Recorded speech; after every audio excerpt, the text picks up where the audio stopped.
Prepárense para una inmersión en las entrañas de un imperio oscuro, donde la caída de un capo legendario no trajo paz, sino el nacimiento de una hidra aún más feroz. ¿Qué sucede cuando los hijos de papá de un narcotraficante, criados en el lujo y la impunidad, herdan un trono bañado en sangre? La respuesta es un torbellino de crueldad sin límites, una historia que redefinirá el terror y la traición en el corazón del narco mexicano. Existe una peligrosa ilusión, esa que los guionistas de Hollywood y los áridos informes de inteligencia adoran vender. Si se corta la cabeza de la serpiente, su cuerpo inevitablemente perecerá. Cuando, en enero de 2016, los infantes de Marina mexicanos finalmente capturaron a Joaquín El Chapo Guzmán, tras su audaz escape por un túnel, y un año después, tembloroso de frío y humillación, lo extraditaron a Nueva York, el mundo respiró con alivio. En Washington y Ciudad de México se descorchaba champán, creyendo que el imperio de Sinaloa había llegado a su fin. Generales y directores de agencias vieron en esto el punto culminante, pero cometieron un error fatal, confundiendo la puesta de sol de un hombre con la del sistema completo. No consideraron que, a la sombra del legendario sombrero de El Chapo, había crecido una generación para la cual el código de honor de la vieja escuela era un sonido vacío, y la violencia, el único lenguaje de comunicación. Mientras el mundo observaba cómo el helicóptero transportaba al narcotraficante más famoso del planeta hacia la prisión de máxima seguridad, ADECA Florence, en las montañas de la Sierra Madre ya había comenzado el reparto de una colosal herencia, que se transformaría en el capítulo más sangriento de la historia moderna de México. En la escena no emergieron veteranos curtidos en batallas con manos callosas, sino los llamados narco juniors, la juventud dorada del cártel. Iván Archibaldo y Jesús Alfredo Guzmán Salazar, junto con sus medios hermanos Ovidio y Joaquín Guzmán López. Estos cuatro, a quienes el mundo pronto conocería bajo la marca colectiva Los Chapitos, eran la antítesis exacta de su padre. Si el Chapo, nacido en la pobreza y sin educación, había construido su imperio durante décadas a través de apretones de manos, sobornos y alianzas prudentes, sus hijos crecieron en una atmósfera de impunidad absoluta y lujo desenfrenado. Sus universidades eran exclusivas escuelas privadas, no campos de opio. Su estilo no era camisas modestas y una vida fugitiva, sino pistolas de oro con incrustaciones, garajes repletos de Lamborghinis y Ferraris, y tigres domésticos como mascotas. Transmitían su vida en Twitter e Instagram, burlándose abiertamente de la ley, como si gritaran al mundo, «Estamos aquí y somos intocables». No obstante, esta glamurosa fachada escondía una enorme vulnerabilidad. A los ojos de la vieja guardia de Sinaloa, encarnada por Ismael El Mayo. Zambada, el hombre fantasma, socio de su padre nunca capturado en sus 50 años de carrera, los Chapitos eran solo niños mimados, hijos de papá que sabían gastar, pero no ganar y, lo más importante, no sabían combatir. Este escepticismo estaba bien fundado. La estructura del cártel de Sinaloa nunca había sido una jerarquía vertical como un ejército. Era una federación, una junta directiva, donde cada uno poseía su propia cuota de mercado. Y tras el arresto de su padre, los Chapitos se encontraron en una situación en la que sus acciones en esta empresa se devaluaban rápidamente. Se les percibía como un obstáculo temporal, fácil de eliminar. Pero fue precisamente esta subestimación por parte de veteranos y competidores lo que desató una reacción en cadena de violencia que pronto arrasaría las calles de Culiacán. El punto de inflexión, que cambió para siempre la psique de los hermanos y los transformó de jóvenes dorados en sádicos paranoicos, no ocurrió en un callejón oscuro, sino bajo los focos de un resort de moda. El 15 de agosto de 2016, apenas medio año después del arresto de su padre, Iván Archibaldo y Jesús Alfredo decidieron celebrar un cumpleaños en el restaurante La Leche en Puerto Vallarta. Era territorio de sus competidores, el Cártel Jalisco Nueva Generación, CJNG, liderado por El Mencho. Pero la presunción de los Chapitos era tal que llegaron allí sin una fuerte escolta, confiando en la fama de su apellido. A las 00:53 de la madrugada, un grupo de asalto del CJNG irrumpió en el restaurante. Las cámaras de vigilancia registraron una escena que se hizo viral. Los herederos del imperio criminal más poderoso del mundo estaban de rodillas, con las manos detrás de la cabeza, bajo los fusiles de simples sicarios. No fueron asesinados de inmediato solo porque el Mayo, demostrando milagros de diplomacia y probablemente pagando un rescate astronómico, Logró negociar su liberación después de una semana, pero el daño psicológico fue irreparable. Para Iván y Jesús, aquella noche en la leche fue una ducha de agua fría. Comprendieron tres cosas que definirían toda su estrategia futura. Primero, el apellido Guzmán ya no era un escudo mágico. Segundo, sus aliados de la vieja guardia, como el Mayo, los habían salvado no por afecto, sino por lástima, lo cual para un narcotraficante es peor que la muerte. Y tercero, para sobrevivir en ese terrario necesitaban un ejército propio, absolutamente leal, que obedeciera no al cártel de Sinaloa en general, sino personalmente a ellos. Justo después de esta humillación, comenzó la rápida militarización de su facción. Empezaron a reclutar no a sicarios experimentados que podrían haber hecho demasiadas preguntas, sino a jóvenes delincuentes de barrios pobres, listos para matar por un par de zapatillas deportivas y una dosis. Este periodo, finales de 2016 y todo el año 2017, puede definirse como el tiempo de la reestructuración empresarial agresiva. Los chapitos entendieron que carecían de autoridad, así que decidieron comprarla con miedo. Empezaron a tomar el control de las calles de Culiacán, expulsando a los hombres de El Mayo y de otras facciones. La logística también sufrió cambios. Si la vieja escuela prefería esquemas complejos con cocaína colombiana, que requerían lazos internacionales, los hermanos dirigieron su atención a un producto nuevo, más compacto y letal: las drogas sintéticas. Fue una decisión puramente comercial. ¿Por qué depender de caprichosos proveedores de hojas de coca en los Andes, si se podía cocinar veneno directamente en los sótanos de la ciudad? Mientras los analistas de la DEA todavía trazaban esquemas de narcotráfico basados en la realidad de los años 90, los chapitos ya estaban sentando las bases para la revolución del fentanilo, transformando su negocio de agrario a químico industrial. El vacío de poder creado tras la extradición de El Chapo no se llenó de silencio, se llenó del sonido de los cerrojos de las armas siendo accionados. Los hermanos, a quienes todos habían dado por perdidos como narcohijos de papá, resultaron ser mucho más crueles, desprovistos de principios y, lo más aterrador, adaptables de lo que cualquiera podría haber supuesto. El incidente en el restaurante La Leche no los doblegó, sino que los forjó en monstruos carentes de cualquier freno. El viejo mundo del cártel, con sus reglas y conceptos, vivía sus últimos días. En el horizonte se cernía una tormenta, y el epicentro de este huracán eran 4 jóvenes decididos a demostrar que eran dignos de la corona de su padre, aunque para ello tuvieran que ahogar a México en sangre. Y el primero en interponerse en su camino fue el hombre que el Chapo consideraba su brazo derecho: Dámaso López Núñez, apodado el Licenciado. Pero para los chapitos, los méritos pasados no tenían ningún valor. La guerra había sido declarada. La batalla por la corona de Sinaloa, que estalló inmediatamente después de la caída del Chapo, no fue una simple guerra de bandas, sino una clásica tragedia shakespeariana trasladada a los escenarios de los desiertos mexicanos quemados por el sol. El enemigo contra el que los neochapitos apuntaron sus armas de oro no fue un invasor externo o un funcionario de policía, sino un hombre al que llamaban tío desde la infancia. Dámaso López Núñez, conocido con el apodo El Licenciado, era una figura única en la jerarquía criminal. Ex subdirector de seguridad de la prisión de Puente Grande, fue precisamente el hombre que, en 2001, organizó la primera y legendaria fuga de El Chapo en un carro de lavandería. En 15 años de servicio impecable, se transformó de funcionario corrupto a mano derecha del jefe, gestionando la logística y las finanzas del cártel. Dámaso creía que el trono debía pasar a él por derecho de meritocracia, y no por derecho de sangre. A sus ojos, Iván y Alfredo eran niños incompetentes y mimados, capaces solo de destruir lo que su padre había construido. Pero cometió un error fatal, subestimando el nivel de crueldad del que eran capaces los príncipes ofendidos. El clímax de esta escisión interna fue una fecha que en Culiacán todavía se recuerda hoy: el 4 de febrero de 2017. Ese día, el licenciado, fingiendo querer limar asperezas y discutir el futuro del negocio, invitó a los hermanos Guzmán y al propio Ismael El Mayo, Zambada, a una reunión en un rancho aislado cerca de la ciudad. Debía ser una reunión de la junta directiva, pero se convirtió en una ejecución.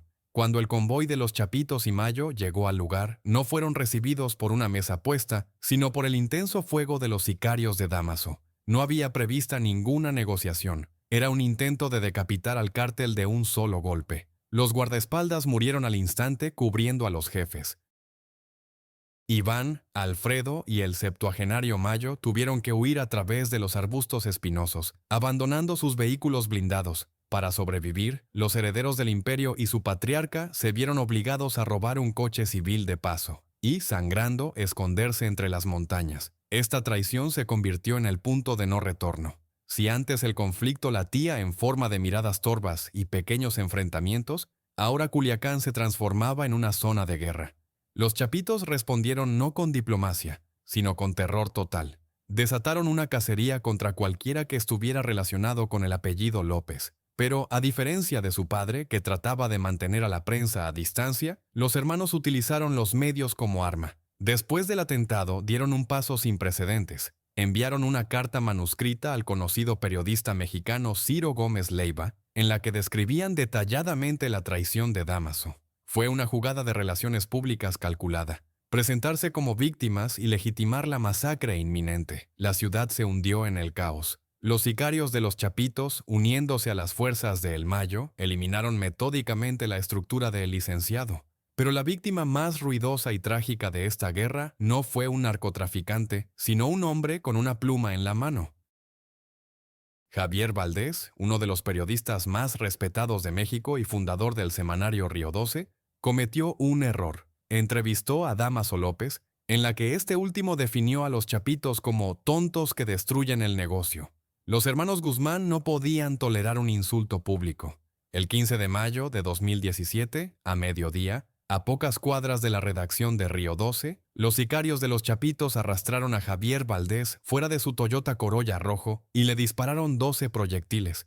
Dejaron su famoso sombrero junto al cuerpo, una señal macabra para cualquiera que osara difundir el punto de vista de sus enemigos. El asesinato de Valdés causó resonancia internacional, pero a los hermanos no les importó.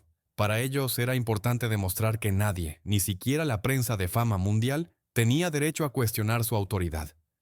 Dámaso López entendió que había perdido. No tenía ni los recursos ni esa furia animal con la que avanzaban los hijos de su antiguo jefe. Sus hombres desertaban, sus almacenes ardían, comprendiendo que los chapitos no solo lo matarían, sino que lo torturarían hasta la muerte, una práctica que habían empezado a introducir activamente. El licenciado eligió el mal menor. El 2 de mayo de 2017 fue arrestado en el exclusivo barrio Anzures de la Ciudad de México. La operación se desarrolló de manera sospechosamente fluida, sin un solo disparo, lo que generó rumores de que Dámaso se había entregado a los federales para escapar de la venganza de sus ahijados. La caída fue rápida. Unos meses después, su hijo, Dámaso López Serrano, conocido como Mini Lick, un glamuroso playboy antaño mejor amigo de los chapitos, cruzó él mismo la frontera en Caléxico y se entregó a los agentes de la DEA. Fue una capitulación total e incondicional. Iván Archibaldo y sus hermanos no solo habían sobrevivido, habían devorado a quien les había enseñado a vivir. La vieja guardia había sido derrotada y el mito de los hijos de papá incompetentes se había disipado junto con el humo de la pólvora sobre Culiacán. Ahora tenían el poder, pero para mantenerlo necesitaban algo más que simples mercenarios. Necesitaban una guardia pretoriana personal que no conociera la piedad. La victoria sobre Dámaso López no solo se convirtió para los chapitos en un triunfo, sino en la señal para una reestructuración radical de toda la vertical de fuerza del cártel. Los hermanos habían aprendido la lección. El viejo modelo, en el que la seguridad era garantizada por células autónomas leales a diferentes comandantes, ya no funcionaba. No necesitaban socios con opiniones propias, sino ejecutores fanáticamente devotos, listos para morir a un chasquido de dedos sin hacer preguntas superfluas sobre el código de honor. Precisamente en este momento entra en escena quizás la unidad más siniestra y efectiva en la historia moderna del narcotráfico mexicano, que tomó el nombre de Los Ninis. Ya el apodo está impregnado de sombría ironía. En el argot mexicano, Nini es la abreviatura de ni estudia ni trabaja, un término despectivo para la generación perdida de holgazanes. Sin embargo, los chapitos tomaron esta etiqueta social y la transformaron en una marca de terror absoluto. El arquitecto de este nuevo ejército fue Néstor Isidro Pérez Salas, más conocido como el Nini, 09 o Chicken Little. A diferencia de los generales canosos de la vieja escuela, Nini era coetáneo de sus jefes, un joven sociópata de angostura cuya carrera no se basaba en la diplomacia, sino en una patológica atracción por la violencia. Formó el esqueleto del grupo con personas como él, jóvenes de edades comprendidas entre los 18 y los 25 años, criados en los barrios más pobres de Sinaloa con el culto a los narcocorridos y sueños de gloria rápida. Era una infantería de nuevo tipo. Si antes los sicarios intentaban mezclarse con la multitud usando ropa anónima y sombreros de vaquero, los ninis parecían personajes del videojuego Call of Duty salidos de la pantalla a la realidad. Introdujeron la moda del equipo táctico, chalecos antibalas con logotipos JGL, Joaquín Guzmán Loera, zapatillas de marca y gorras con la imagen de El Chapo. Este estilo visual se convirtió en su uniforme, un marcador de pertenencia a la élite del mundo criminal. Pero detrás de la pose se escondía una aterradora potencia de fuego, envidiada por muchos ejércitos regulares de América Latina. Bajo el liderazgo de Néstor Isidro, la estructura de armamento del cártel experimentó un salto cualitativo. Los viejos y buenos fusiles Kalashnikov dieron paso a armas americanas de alta tecnología. En el arsenal de los ninis se convirtieron en dotación estándar los fusiles Barrett M82 de calibre 50. Monstruosos complejos de francotirador capaces de perforar el motor de un coche o derribar un helicóptero desde una distancia de 1,5 kilómetros. En el mercado negro de Arizona, un fusil de este tipo cuesta aproximadamente $10,000 a $12,000, y los chapitos los adquirían por decenas. A esto se sumaron ametralladoras M249 SAW Minimi, capaces de crear una densidad de fuego que podría suprimir cualquier unidad policial, y AR-15 modificados con cargadores de mayor capacidad. Sin embargo, la principal innovación de El Nini fue la motorización de la muerte. En los garajes de Culiacán, mecánicos artesanales comenzaron a producir en masa los llamados monstruos, pesadas camionetas Ford F-350 y Ram, revestidas con láminas de acero de 1 pulgada de grosor, con troneras para disparar y torretas en la caja. Estas máquinas transformaron los tiroteos callejeros en verdaderas batallas de tanques. Los ninis no actuaban como clásicos sicarios que eliminan objetivos de manera precisa, sino como fuerzas de reacción rápida. Su tarea no era la furtividad, sino el dominio total del espacio urbano. Patrullaban Culiacán en columnas de 10 a 15 vehículos, demostrando abiertamente su poder y creando anillos de seguridad alrededor de los lugares donde se encontraban Iván u Ovidio. El perfil psicológico de los combatientes ninis también era radicalmente diferente al de la vieja guardia. Si los veteranos de El Mayo a menudo se abstenían de consumir drogas para mantener la lucidez, los jóvenes de Nini, por el contrario, solían ir a la batalla bajo los efectos de un cóctel de metanfetaminas y opioides sintéticos. Esto los hacía intrépidos hasta la imprudencia e increíblemente crueles. Para ellos, matar no era solo un trabajo, sino una forma de elevar su estatus en Instagram y TikTok, donde, a pesar de las prohibiciones, publicaban regularmente videos de sus hazañas. Culiacán fue prácticamente transformada en una fortaleza, donde cada entrada y salida estaba controlada por hombres con radios y armas pesadas. Esta estructura paramilitar, creada por Néstor Isidro, se convirtió en el fundamento del poder de los chapitos. Ya no necesitaban la aprobación de otras facciones. Tenían un garrote de tal tamaño que discutir con ellos se volvió mortalmente peligroso. La creación de los ninis también tenía un profundo sentido económico. Para proteger el nuevo modelo de negocio que los hermanos habían comenzado a introducir paralelamente a la guerra contra Dámaso, se necesitaba una protección absoluta del perímetro. Los chapitos entendieron que la época de la cocaína, que requería complejas alianzas internacionales con colombianos y ecuatorianos, se desvanecía en el pasado. El futuro pertenecía a productos compactos y de alto margen que podían producirse justo bajo casa, sin salir de la zona segura protegida por el ejército de El Nini. Mientras Néstor Isidro limpiaba las calles de competidores y miradas indiscretas, en casas anónimas en las afueras de la ciudad ya comenzaban a hervir los reactores, marcando el inicio del capítulo más letal en la historia del narconegocio, la revolución del fentanilo. Mientras los ninis transformaban Culiacán en una ciudadela inexpugnable, patrullando las calles en camionetas blindadas, detrás de los muros sordos de las villas que custodiaban, se producía una revolución silenciosa pero fundamental, que cambió para siempre la geopolítica del narcotráfico. Los chapitos llevaron a cabo lo que puede definirse como la industrialización de la muerte. Fueron los primeros en darse cuenta de que la era de los cárteles agrarios romantizados, dependientes de la cosecha de coca en los Andes, de las lluvias, las sequías y los caprichosos socios colombianos estaba terminando. El viejo modelo era engorroso, costoso y logísticamente vulnerable. Transportar una tonelada de cocaína de la selva de Perú a Nueva York es una operación especial complejísima que requiere la corrupción de funcionarios en 5 países, el uso de submarinos y aviones. Iván, Jesús y Ovidio, al ser representantes de la generación millennial, prefirieron la optimización, apostaron por un producto que no requiere tierra, sol ni campesinos, el opioide sintético fentanilo. Esta decisión transformó su organización de una estructura mafiosa tradicional en una corporación química de alta tecnología con una rentabilidad que ni siquiera Apple o Tesla podían soñar. La economía de este nuevo negocio era asombrosa.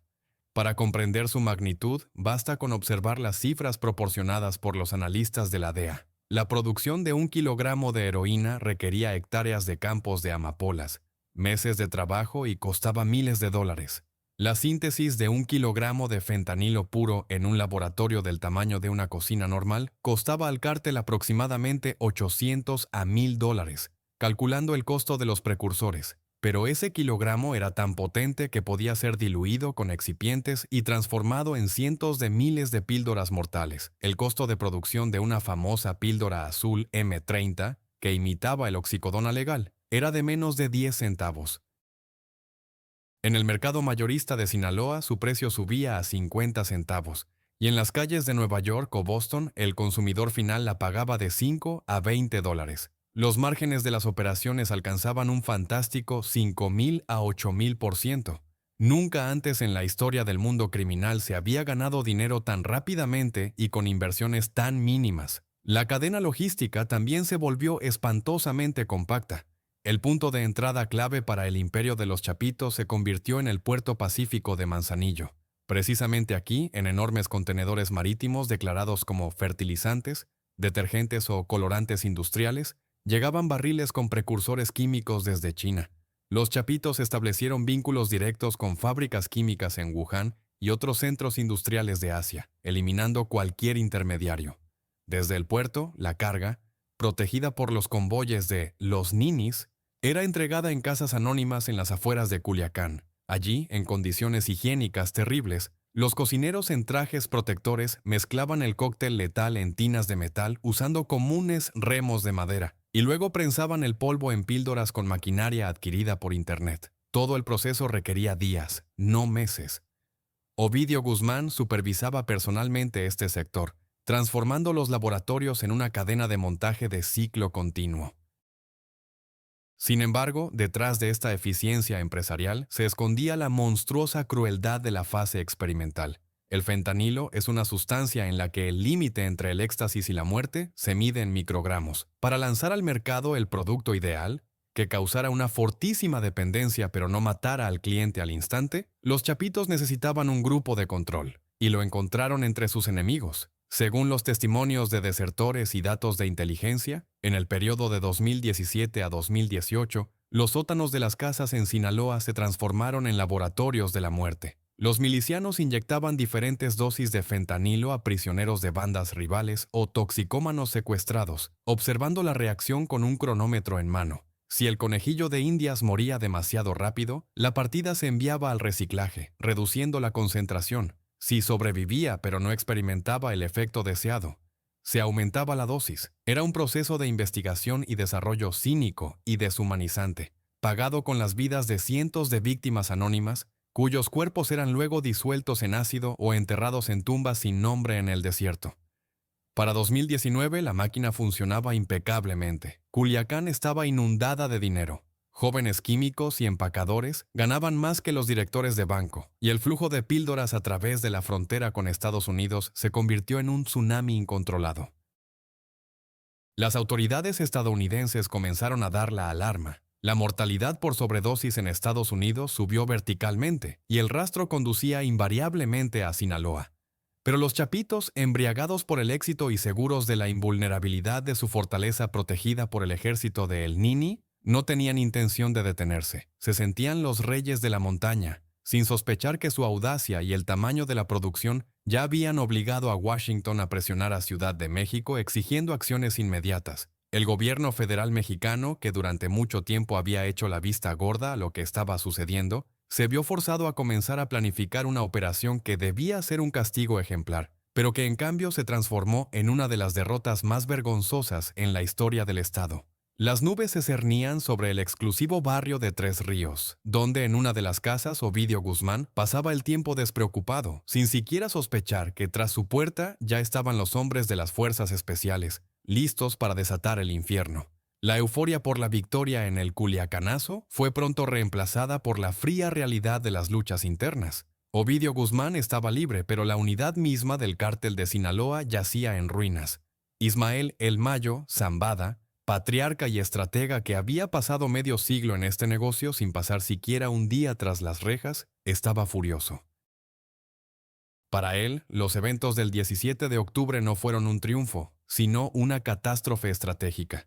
En su paradigma, el narconegocio es diplomacia silenciosa, sobornos y flujos de dinero invisibles, no autobuses en llamas y tiroteos contra helicópteros en directo por la CNN. Además, circulaban rumores insistentes, confirmados posteriormente por interceptaciones de radio, de que durante el asalto los hombres de Mayo no se habían apresurado a ayudar a los chapitos, asumiendo una posición de espera. Esta inacción fue percibida por Iván Archibaldo como una traición. La frágil paz, que se sostenía en la memoria de El Chapo, se derrumbó. Comenzó una guerra civil dentro de la organización criminal más poderosa del planeta, una guerra generacional, audacia imprudente contra experiencia centenaria. El conflicto no estalló en Culiacán, donde las fuerzas eran más o menos parejas, sino en la periferia, en las regiones fronterizas críticamente importantes para el tráfico. La principal arena de las operaciones de combate se convirtió en el Valle de Mexicali en el estado de Baja California y los desiertos de Sonora. Aquí chocaron dos ejércitos por poderes, los ninis, fieles a los chapitos, y los rusos, ala combatiente de élite de la facción de El Mayo, liderada por Jesús Alexander Sánchez Félix, el ruso. El pretexto para la escalada fue un incidente aparentemente trivial. Los hombres de Naini intentaron entrar en el territorio tradicionalmente controlado por los rusos, en la zona de Agua Caliente. Pero detrás de la pequeña escaramuza se escondía la lucha por el control de la carretera 15, la arteria principal a través de la cual el fentanilo y la metanfetamina fluían hacia el norte, a Arizona y California. Esta guerra se distinguió por una crueldad extrema incluso para los estándares mexicanos. Los chapitos, entendiendo que eran inferiores a Mayo en conexiones políticas y en la red de agentes, apostaron por la intimidación. Por primera vez se utilizaron drones con explosivo C4, que eran lanzados sobre los campamentos enemigos en el desierto. Las redes sociales se llenaron de videos terribles de interrogatorios en los que los combatientes capturados de los rusos eran obligados a confesar que trabajaban para Mayo antes de ser decapitados. Una de las páginas más sangrientas de este enfrentamiento fue la batalla por la ciudad de Caborca en Sonora. Aquí los chapitos decidieron expulsar al capo local Rafael Caro Quintero, viejo aliado de Mayo, enviando allí una caravana de 50 jeeps blindados con cientos de mercenarios. Las calles de la ciudad fueron regadas con cuerpos y en la plaza principal dejaron refrigeradores con restos desmembrados y mensajes. Aquí gobiernan los hombres de Chapo. Sinaloa somos nosotros. Para El Mayo, esta guerra se convirtió en un desafío personal. Siempre se había posicionado como un pacificador, un árbitro que apaga los conflictos, no los enciende. Pero la agresividad de los narcohijos de papá no le dejó opción. En respuesta, activó sus contactos en las fuerzas de seguridad federales. Curiosamente, las operaciones del Ejército Mexicano y la Guardia Nacional en 2020 y 2021 terminaban cada vez más a menudo con golpes directos a los laboratorios y almacenes de los chapitos, mientras que la infraestructura de Mayo permanecía intacta. Iván Archibaldo entendió perfectamente la alusión. El abuelo usaba al Estado como su garrote. Esto no hizo más que aumentar la paranoia de los hermanos. Empezaron a ver traidores por todas partes, llevando a cabo purgas en sus propias filas y ejecutando a cualquiera que fuera sorprendido en contacto con los hombres de Zambada. El clímax de la ruptura fue una serie de asesinatos de lugartenientes de alto rango de ambas partes, pero el estilo era lo más revelador. Si los sicarios de Mayo trabajaban de forma limpia, un disparo en la cabeza y desaparición del cuerpo, los ninis organizaban masacres demostrativas, podían disparar a un cortejo fúnebre si sabían que estaba presente un miembro de la facción hostil. o abrir fuego en un restaurante abarrotado. Esta táctica de la tierra quemada empezó a asustar incluso a aquellos que inicialmente simpatizaban con los jóvenes Guzmán. Los habitantes locales, acostumbrados a un orden relativo bajo el Chapo, ahora vivían con el temor de balas perdidas. El negocio, sin embargo, no se detenía ni por un segundo. La paradoja de la situación era que, mientras se mataban entre sí en el desierto de Sonora, ambas facciones seguían utilizando los mismos corredores y oficinas de blanqueo en Culiacán. Era una guerra esquizofrénica, donde por la mañana los enemigos podían dispararse en la carretera, y por la noche sus contables saldaban deudas y créditos comunes por los suministros de precursores desde China. Pero la tensión crecía. Los chapitos entendían, para derrotar a Mayo, debían convertirse en el mal absoluto, una fuerza con la que es espantosamente peligroso lidiar incluso para el diablo. Y para confirmar este estatus crearon un lugar cuyo solo nombre hacía temblar a cualquier bandido en Sinaloa. Un rancho en Navolato, donde la vida humana valía menos que la comida para sus animales exóticos. En toda guerra llega un momento en que la crueldad deja de ser simplemente un instrumento de intimidación y muta en algo más, en una forma perversa de ocio, en un deporte sangriento accesible solo para los elegidos. Para los chapitos, tal Coliseo de la Muerte se convirtió en un rancho anónimo en los mapas de Google en el municipio de Navolato, perdido entre infinitos campos de maíz, a solo 30 kilómetros de las luces de Culiacán. En el folclore local, este lugar adquirió el estatus de Tierra Maldita, un análogo mexicano de las prisiones secretas de la CIA, pero sin ninguna convención o regla. Precisamente aquí, Iván Archibaldo y Ovidio se despojaron definitivamente de las máscaras de gerentes eficientes y mostraron al mundo su verdadero rostro, el rostro de sádicos para quienes los gritos de los moribundos se convirtieron en la banda sonora de su poder. Las leyendas sobre lo que ocurría tras los altos muros de hormigón de esta hacienda parecían al principio un delirio, una fábula espantosa con la que las madres asustaban a los niños desobedientes. Se susurraba que los hermanos tenían animales exóticos, tigres de Bengala. En el mundo de los narcovarones, poseer felinos salvajes es un viejo cliché, un símbolo de estatus, como una Colt dorada o un Cessna personal. Pero los chapitos fueron más allá, transformando el kitsch en un mecanismo de eliminación. Según los testimonios de los raros supervivientes y los mensajes interceptados en chats cifrados, estas tigres no se limitaban a decorar las jaulas. Eran parte del ecosistema de la muerte. Los enemigos del cártel, fueran espías capturados de los rusos, traficantes negligentes que habían perdido la mercancía o simplemente funcionarios que se habían negado a aceptar un soborno, eran llevados al rancho, donde les esperaba un destino ante el cual la Inquisición medieval palidece. El proceso de alimentación estaba ritualizado. Las víctimas a menudo eran arrojadas a las jaulas de los depredadores aún vivas, pero previamente desangradas o heridas, para que el olor de la sangre fresca enloqueciera a las bestias. No era un simple asesinato, era la anulación total de la personalidad. Un hombre que un minuto antes imploraba piedad, se transformaba en residuos biológicos, en excremento de la bestia, desapareciendo de la cadena alimenticia sin dejar rastro. Para la generación Instagram, a la que pertenecían los chapitos y su séquito, este espectáculo sustituía a los combates de gladiadores. Pero las tigres eran solo el acorde final en la Sinfonía del Dolor, dirigida personalmente por Néstor Isidro Pérez Salas, el Nini.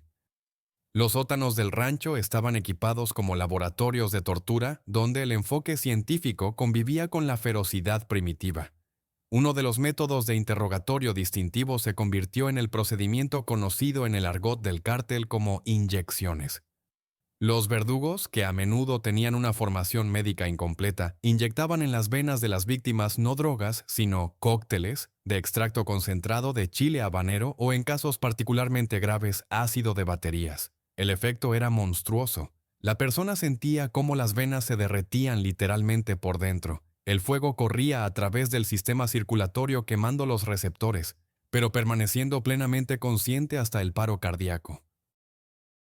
Otro pasatiempo favorito de Iván Archibaldo, del que los informantes relatan con horror, era el juego del béisbol. Los prisioneros, atados de pies y manos, eran colgados o puestos de rodillas, después de lo cual los hermanos o sus lugartenientes usaban sus cuerpos como maniquíes de entrenamiento, probando golpes con bates de aluminio. El término batear entró firmemente en el léxico del cártel como eufemismo de condena a muerte. La frase "fue enviado al entrenamiento" significaba que la persona sería golpeada hasta la muerte, rompiendo un hueso tras otro hasta que se transformara en una masa informe. También se usaban activamente las tablas, tablones de madera con los que golpeaban las nalgas y la espalda de los culpables hasta que la piel estallaba, exponiendo la carne. Este castigo a menudo se aplicaba a sus propios combatientes por delitos menores, educándolos en la tolerancia al dolor y la sumisión absoluta. La psicología de este terror era fría y calculada. El miedo debía ser absoluto y paralizante. Si el Chapo en su momento intentó comprar la lealtad de la población construyendo carreteras y distribuyendo dinero en fiestas religiosas, sus hijos entendieron que el amor es un recurso poco fiable, inflacionario y costoso. El terror animal, en cambio, es gratuito y eterno. Las grabaciones de vídeo de las torturas se hacían con iPhones en alta resolución 4K y se enviaban a través de WhatsApp y Telegram a grupos cerrados de competidores y policías. Hemos visto estas imágenes. Jóvenes con gorras de marca y zapatillas Balenciaga ríen mientras cortan los dedos a un prisionero, como si fuera solo una broma para TikTok. El efecto fue instantáneo. Unidades enteras enemigas desertaban con tal de no acabar en el rancho de las tigres. Los chapitos monetizaron su reputación de psicópatas, transformándola en su activo más líquido. Sin embargo, esta apuesta por la ultraviolencia también tenía un reverso que los hermanos, en su arrogancia, no consideraron. Destruyó el tácito contrato social entre narcotraficantes y población local que existía en Sinaloa desde hacía décadas. Los habitantes, acostumbrados a vivir bajo el principio de "no veo el mal, no oigo el mal", comenzaron a murmurar. Los gritos que provenían de noche de detrás de los muros del rancho, las desapariciones de jóvenes llevadas a las fiestas de los hijos de papá y que nunca regresaban a casa, todo esto creaba una atmósfera de odio tóxico. Los chapitos habían cruzado la línea que separa a los bandidos nobles de los carniceros comunes, y mientras se embriagaban de su impunidad, dando de comer a sus enemigos a los tigres, en Washington el expediente con el encabezado "Los Chapitos" se hacía cada vez más grueso. Los servicios secretos estadounidenses, conmocionados por los informes sobre las atrocidades en Navolato, decidieron que la estrategia de contención ya no funcionaba. Había llegado el momento de una nueva cacería, y esta vez el objetivo no era solo una figura en el tablero de ajedrez, sino quien ya había humillado al Estado una vez. Ovidio Guzmán, el ratón, se encontró de nuevo en la mira, pero ahora las reglas del juego habían cambiado. Nada de negociación, solo fuego a matar. La operación de represalia se preparaba en el más profundo secreto, y en el cielo sobre Jesús María ya comenzaban a acumularse las nubes, presagiando la tormenta que barrería el castillo de naipes construido sobre huesos.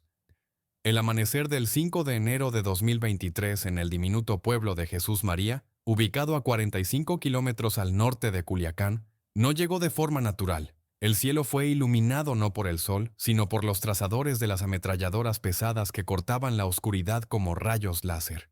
El Estado mexicano, humillado y pisoteado 3 años antes, había vuelto por su deuda y esta vez no tenía intención de llamar a la puerta con una orden de arresto. La operación para la captura de Ovidio Guzmán, que recibió el nombre en clave Topo, fue planificada no como un asalto policial, sino como una intervención militar detrás de las líneas enemigas, teniendo en cuenta todos los errores fatales de 2019. Si el Jueves Negro se había convertido en símbolo de la debilidad del poder, los acontecimientos de aquella mañana de enero debían demostrar su despiadada potencia tecnológica. A las 4:40 de la mañana, cuando Ovidio y su familia aún dormían en su residencia fortificada, sobre los tejados se elevaron no drones policiales, sino helicópteros de combate UA-60M Black Hawk. Esta vez, los militares no comenzaron a negociar y no dieron a la guardia de El Ratón ni un segundo para organizar el perímetro. Desde el cielo, sobre la casa se desató una ráfaga de fuego de las miniguns de 6 cañones M134, capaces de disparar hasta 3.000 proyectiles por minuto. Esta lluvia de plomo perforó literalmente las paredes de hormigón y los cristales blindados, transformando la fortaleza inexpugnable en ruinas en cuestión de segundos. Fue una demostración de fuerza al límite del crimen de guerra, pero el mensaje era extremadamente claro. Las reglas han cambiado y ahora disparamos a matar. En tierra se desató un verdadero infierno, Unidades de élite de las fuerzas especiales aterrizaron directamente en el patio de la residencia, entablando un combate cuerpo a cuerpo con la guardia personal de Ovidio. Los ninis, esos mismos sicarios con zapatillas de marca acostumbrados a aterrorizar a civiles desarmados, se enfrentaron a las fuerzas especiales del ejército que actuaban con fría eficiencia. El tiroteo duró aproximadamente 10 minutos, pero en intensidad superó muchos enfrentamientos armados en Oriente Medio. La guardia fue suprimida por el fuego aéreo, y pronto Ovidio, despeinado y medio vestido, fue arrastrado fuera de la casa. Pero la principal diferencia respecto a 2019 radicaba en la logística de la evacuación. Los generales habían aprendido la lección. No se puede transportar una carga valiosa por carreteras que el cártel puede bloquear en 5 minutos. En cuanto las esposas se cerraron en las muñecas de El Ratón, fue inmediatamente subido a un helicóptero que se elevó instantáneamente al cielo, rumbo a la Ciudad de México. En el momento en que Iván Archibaldo y los demás hermanos se despertaron y tomaron sus radios, su hermano ya volaba sobre las montañas de la Sierra Madre. Sin embargo, la inercia de la guerra es algo terrible. El mecanismo del culiacanazo, perfeccionado por los chapitos, se puso en marcha automáticamente incluso cuando el objetivo ya era inalcanzable. El éter de radio de Sinaloa estalló nuevamente con órdenes. Quemen todo, bloqueen las salidas, derriben a los pajaritos. Hacia las 6 de la mañana, Culiacán se sumió en un déjà vu de caos. Los milicianos, los ninis, intentando repetir el éxito de 3 años antes, robaron e incendiaron más de 250 automóviles, bloqueando todas las arterias principales del estado. Atacaron el aeropuerto civil de Culiacán, abriendo fuego contra el fuselaje de un avión de pasajeros de Aeroméxico que se preparaba para despegar. Las imágenes captadas por los pasajeros acostados en el pasillo entre los asientos bajo el sonido de los proyectiles que impactaban el revestimiento dieron la vuelta al mundo. Los milicianos incluso intentaron derribar los aviones militares que llegaban con refuerzos utilizando fusiles de precisión de grueso calibre Barrett, pero el ejército estaba preparado. En respuesta a la agresión, los helicópteros abrieron fuego nuevamente contra las columnas de monstruos directamente en las calles de la ciudad. El balance de aquella mañana fue sangriento. Oficialmente murieron 29 personas, 10 militares y 19 milicianos del cártel. Aunque los habitantes locales afirman que las cifras reales de pérdidas entre los bandidos fueron significativamente más altas, sus cuerpos simplemente eran retirados por sus propios compañeros. 35 policías resultaron heridos. Pero a pesar de los camiones en llamas y el pánico, el resultado fue diametralmente opuesto al de 2019. El presidente López Obrador no dio la orden de retirarse. Ovidio fue llevado a la misma prisión de máxima seguridad de Altiplano de la que su padre había escapado una vez a través de un túnel. El simbolismo era completo. Detrás de bastidores de esta operación brillante, se vislumbraba claramente la sombra de la geopolítica. La detención ocurrió solo 3 días antes de la visita del presidente estadounidense Joe Biden a la Ciudad de México para la cumbre de líderes de Norteamérica. Washington exigía la cabeza de uno de los chapitos como condición para el diálogo, y el gobierno mexicano ofreció a Ovidio en bandeja de plata como un regalo sangriento para la llegada del importante huésped. Para Iván Archibaldo y Jesús Alfredo fue un shock. Se dieron cuenta de que su estrategia de terror total había fracasado. El chantaje ya no funcionaba. Su hermano menor, el rostro del negocio del fentanilo, estaba en manos de los enemigos y, a juzgar por la velocidad con la que Estados Unidos solicitó la extradición, salvarlo con métodos legales era imposible. Dentro del cártel reinó un silencio opresivo. La pérdida de Ovidio no fue solo un golpe emocional, sino también una catástrofe logística. Él era quien supervisaba las cadenas de suministro de precursores y el trabajo de los laboratorios. Para sobrevivir y reducir el nivel de presión, los chapitos que quedaban en libertad decidieron realizar una jugada de relaciones públicas sin precedentes, casi surrealista, que debía confundir las pistas y desviar el golpe del activo principal. Comenzaron la campaña publicitaria más hipócrita en la historia del narconegocio, intentando convencer al mundo de que los principales productores de veneno del planeta se habían convertido repentinamente en defensores de un estilo de vida saludable. El arresto y la rápida extradición de Ovidio Guzmán a Chicago, donde compareció ante el tribunal con el número de detenidos 72.884, 748, fueron para los chapitos una ducha de agua fría. Por primera vez en 7 años, su estrategia de escalada por el dominio había fallado. La maquinaria de la justicia estadounidense, al haber puesto sus manos sobre uno de los hermanos, no tenía intención de detenerse. La presión sobre el cártel alcanzó el punto crítico. La DEA anunció una recompensa de $10 millones por información sobre la ubicación de Iván Archibaldo y Jesús Alfredo, y la palabra fentanilo resonaba en cada rueda de prensa de la Casa Blanca. Comprendiendo que se habían convertido en un activo tóxico incluso para los funcionarios mexicanos corruptos, los hermanos decidieron una maniobra que puede calificarse como una obra maestra de cinismo y desinformación. En octubre de 2023, los habitantes de Culiacán, al despertar por la mañana, vieron un cuadro surrealista. En los puentes principales y los pasos elevados de la ciudad colgaban enormes pancartas blancas, narcomantas, con un texto cuidadosamente impreso. El mensaje estaba firmado por Los Chapitos y decía: en Sinaloa está estrictamente prohibida la venta, producción, transporte o cualquier otro tipo de actividad relacionada con la sustancia conocida como fentanilo. Los mayores narcoproductores del planeta, cuyos laboratorios imprimían mensualmente millones de píldoras azules, prohibían públicamente su producto principal. Era como si McDonald's anunciara la prohibición de la venta de hamburguesas para combatir la obesidad. Pero detrás de esta absurda acción de relaciones públicas se escondía un rígido pragmatismo. Los Chapitos buscaban limpiar su marca, descargando la responsabilidad de la crisis de los opioides en pequeñas bandas independientes. Para demostrar la seriedad de sus intenciones, comenzaron limpiezas demostrativas. Por las calles se empezaron a encontrar cuerpos de pequeños traficantes que vendían sintéticas, con notas clavadas al pecho y paquetes de píldoras esparcidos alrededor. Los ninis secuestraron y mataron a sus propios cocineros, químicos, que no habían tenido tiempo de cerrar la producción. Era una puesta en escena sangrienta destinada a un único espectador: el gobierno de los Estados Unidos. Los hermanos esperaban que, al reducir la visibilidad del tráfico de fentanilo, obligarían a los estadounidenses a desviar la atención hacia sus competidores del cártel de Jalisco, Sackenje. Sin embargo, este espectáculo no engañó a nadie en Washington, pero creó una peligrosa tensión dentro de la misma estructura de seguridad de los Chapitos.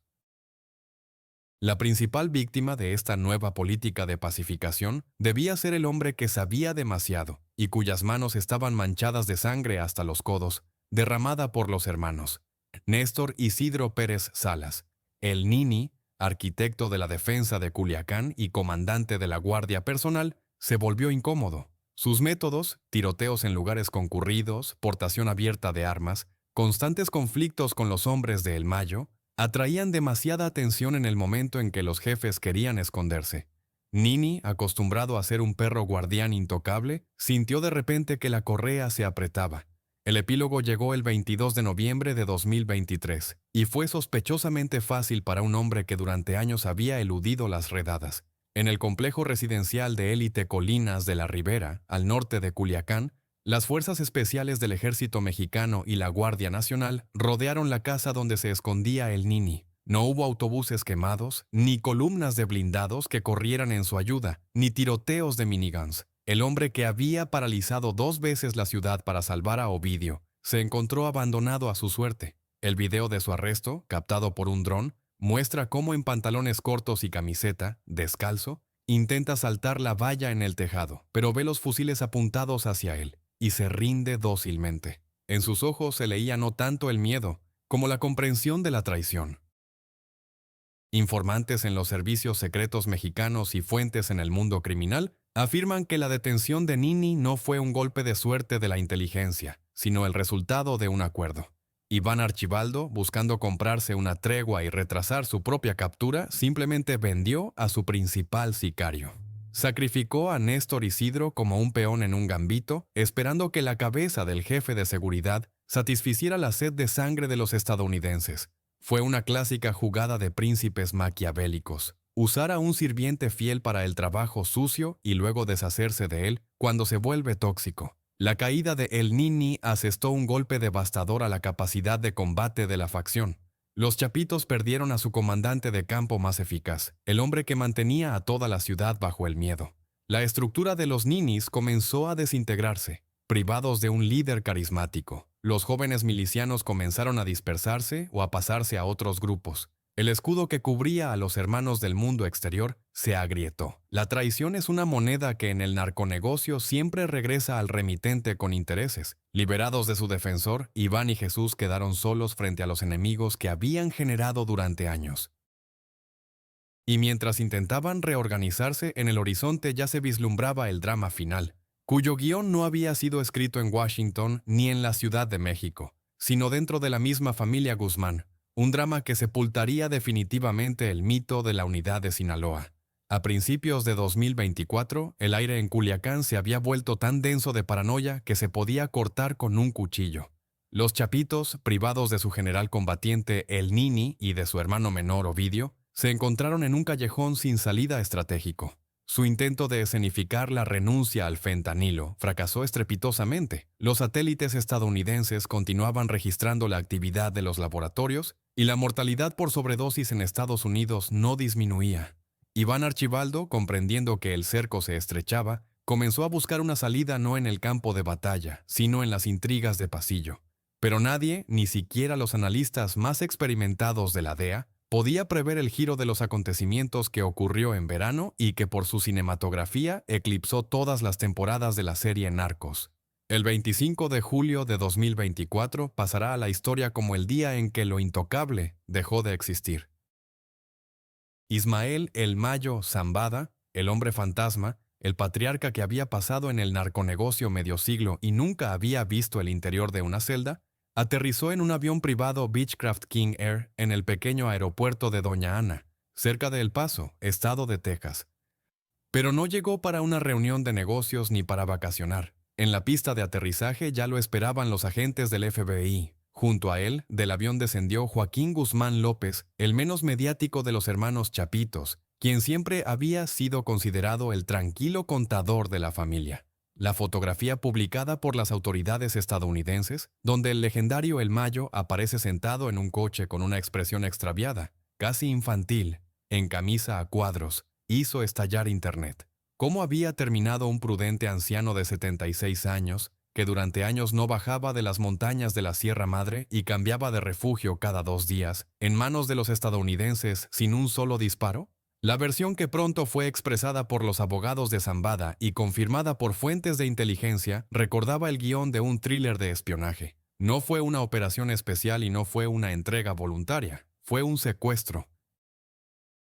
Joaquín Guzmán López, actuando probablemente con la aprobación de su hermano mayor Iván, invitó a El Mayo a una reunión para inspeccionar terrenos y resolver una disputa con el político local Héctor Melesio Cuen, quien, por cierto, fue asesinado el mismo día en circunstancias misteriosas. Confiando en el hijo de su ex socio, El Mayo subió al coche, pero en lugar de ser llevado al rancho, fue conducido al avión, inmovilizado, cargado a la fuerza a bordo y llevado a Estados Unidos.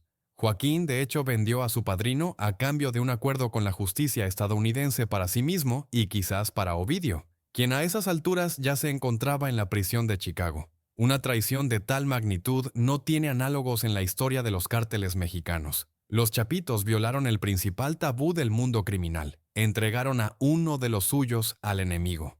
Los motivos de Joaquín eran transparentes. Comprendiendo que el imperio se estaba desmoronando, decidió intercambiar el billete de oro, la cabeza de El Mayo, por el programa de protección de testigos, una sentencia leve y la posibilidad de salvar parte de los activos. Fue un acto de desesperación y cálculo frío al mismo tiempo. El tranquilo contador resultó ser el jugador más astuto, que superó al gran maestro del mundo criminal. La reacción en Sinaloa fue instantánea y catastrófica. El mito de la unidad del cártel fue definitivamente destruido. La facción de El Mayo, liderada ahora por su hijo Ismael Zambada Siqueiros, Mayito Flaco, declaró la guerra total a los restos del clan Guzmán. Si antes los conflictos tenían carácter local, ahora comenzó una masacre para la aniquilación. El código de la omertá fue violado y las reglas dejaron de existir. En Culiacán volvieron a arder los coches y por las calles comenzaron a aparecer cuerpos con notas que acusaban a los Chapitos de traición. Los traidores no tienen honor, su fin será terrible. Rezaban los mensajes firmados La Malliza, hombres de Mayo. Iván Archibaldo se quedó solo. Privado del apoyo de su hermano logista Ovidio, habiendo perdido a su hermano negociador Joaquín y vendido a su mejor combatiente Nini, se transformó en el rey de las ruinas. Su facción, que en su momento atemorizaba a todos con su agresividad, ahora parecía una bestia acorralada. Los viejos aliados le dieron la espalda, temiendo ser vendidos también a los estadounidenses a la primera oportunidad. La infraestructura del cártel crujía. Los proveedores de precursores de China congelaban los envíos por temor a la inestabilidad, y las rutas a través de la frontera eran interceptadas por los hombres de Mayo. El arresto de El Mayo y Joaquín Guzmán se convirtió en el acuerdo final en la historia de los Chapitos como fuerza monolítica unida. Fue el fin de la época en que el apellido Guzmán evocaba temor. Ahora solo evocaba desprecio y deseo de venganza.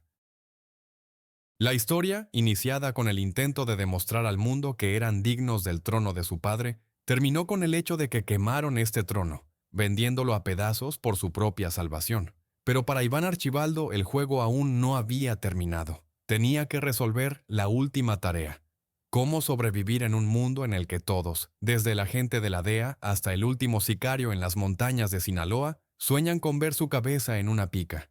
La caída de Ismael El Mayo. Zambada no fue simplemente un titular ruidoso en los periódicos de la mañana, sino un desplazamiento tectónico cuyo eco destruyó los cimentales cimientos del mundo criminal de México. Si antes Sinaloa recordaba un estado feudal con una clara jerarquía y reglas de juego comprensibles, donde cada jefe de plaza conocía su lugar, la traición de Joaquín Guzmán López transformó este caos ordenado en un territorio de absoluta anarquía. Lo que observamos hoy ya no es una guerra por el reparto del mercado, sino una dolorosa agonía de la estructura criminal más poderosa del planeta. El mito de la Pax Sinaloa, un mundo criminal que garantizaba una relativa estabilidad en la región, se ha disipado junto con el humo de los coches quemados que nuevamente bloquearon las entradas a Culiacán en septiembre de 2024. Solo en la cima de esta pirámide de calaveras, Iván Archibaldo Guzmán, el Chapito, se ha encontrado en una posición que ningún recluso de una prisión federal envidiaría. Es el último de los hermanos que aún respira el aire de la libertad, pero esta libertad se ha convertido en su maldición. Con una recompensa de $10 millones por su cabeza, anunciada por el Departamento de Estado de Estados Unidos, y con miles de milicianos de La Malliza, facción de Zambada, sedientos de venganza por su patriarca vendido, Iván se ha transformado en el hombre más solitario de México. Su paranoia ha alcanzado dimensiones clínicas. Según datos de inteligencia, ya no duerme en el mismo lugar 2 noches seguidas, no confía ni en su propia escolta y ve traidores en cualquiera que le traiga comida. El hombre que amaba alardear de su riqueza en Instagram ahora se ve obligado a vivir como un ratón, acorralado en el laberinto dorado del Triángulo Dorado, el macizo montañoso en la frontera entre los estados de Sinaloa, Durango y Chihuahua. La guerra desatada en el otoño de 2024 entre los restos de los Chapitos, o la Chapiza, como se les llama por el emoji de pizza que usan como símbolo, y las fuerzas del heredero de Zambada, Ismael Zambada Siqueiros, Mayito Flaco, se distingue de todos los conflictos anteriores por su insensata crueldad. Es una guerra de tierra quemada. Los milicianos de Mayito Flaco, impulsados por la venganza de sangre, no hacen prisioneros. En las redes sociales se difunden videos en los que los hombres capturados de Iván son obligados a disculparse ante los retratos de El Mayo antes de ser ejecutados. En respuesta, la Chapiza mina las carreteras y utiliza drones kamikazes para atacar los ranchos de los partidarios de Zambada. La economía del estado está paralizada, escuelas cerradas, empresarios huyendo y Culiacán, después del anochecer, se transforma en una ciudad fantasma, donde el silencio es roto solo por sirenas y ráfagas de metralletas. Pero la herencia más terrible de los Chapitos no radica en el número de cadáveres, sino en la mutación irreversible de la naturaleza misma del narconegocio. Los hermanos, en su aspiración a la modernización y a los superbeneficios, abrieron la caja de Pandora que ahora es imposible cerrar. Al apostar por el fentanilo y los laboratorios descentralizados, destruyeron la necesidad de cárteles gigantes y centralizados de tipo antiguo. El imperio de Sinaloa, que su padre había construido durante 30 años, se está desintegrando en cientos de pequeñas células autónomas, microcárteles. Estas bandas, carentes de un factor de contención en forma de un líder autoritario como el Chapo o el Mayo, se vuelven mucho más agresivas e impredecibles. Ya no respetan los códigos sobre la inviolabilidad de los civiles. Necesitan dinero aquí y ahora, por lo que recurren a secuestros, extorsiones a agricultores, trata de personas y robo de combustible. La industrialización de la muerte, iniciada por los chapitos, ha llevado a que ahora cualquier químico autodidacta con acceso a los precursores pueda convertirse en un narco varón a escala local. La historia de los chapitos es una tragedia clásica de la arrogancia, un epitafio instructivo para una generación que recibió todo sin haber ganado nada. Tenían en sus manos cartas ideales, rutas probadas, activos multimillonarios, un gobierno corrupto y una población leal. Pero en lugar de gestionar esta herencia, decidieron jugar a ser dioses. Violaron todas las leyes no escritas del mundo criminal. Mataron periodistas, secuestraron a hijos de competidores, torturaron a sus propios lugartenientes, ostentaron sus crímenes y al final vendieron a su padrino a los enemigos. Su reinado fue tan brillante como un relámpago de magnesio y tan destructivo. Hoy, cuando Ovidio y Joaquín testifican en los tribunales estadounidenses negociando sus penas, e Iván Archibaldo espera el final inevitable, la bala de un francotirador o las esposas, se hace evidente la magnitud de su fracaso. No se convirtieron en los nuevos reyes, se convirtieron en los sepultureros del cártel de Sinaloa. En la prisión de máxima seguridad, Adaes Florence, en su celda individual, Joaquín El Chapo Guzmán probablemente ve las noticias en una pequeña televisión en blanco y negro. Y solo se puede imaginar lo que siente un hombre que construyó un imperio durante toda su vida al ver cómo sus propios hijos lo quemaron hasta los cimientos por me gusta en redes sociales. Una autoridad barata y una esperanza espectral de salvar su propia piel. La época de los gigantes ha terminado. Sobre las ruinas dejadas por los chapitos no crecerá un nuevo cártel monolítico. Allí germinarán malas hierbas venenosas, miles de pequeñas bandas que libran una guerra de todos contra todos. La cinta transportadora del fentanilo no se detendrá, simplemente se volverá más caótica, fragmentada y difícil de rastrear. El gran engaño de los hermanos Guzmán consistió en que obligaron a todos a creer en su grandeza, siendo en realidad solo parásitos en el cuerpo de la bestia criada por su padre. La bestia ha muerto y a los parásitos solo les queda devorarse entre sí en la oscuridad. Este es el final que merecían, pero por el cual todo México ha pagado con sangre. La historia de los chapitos ha concluido, pero la pesadilla que engendraron apenas ha comenzado.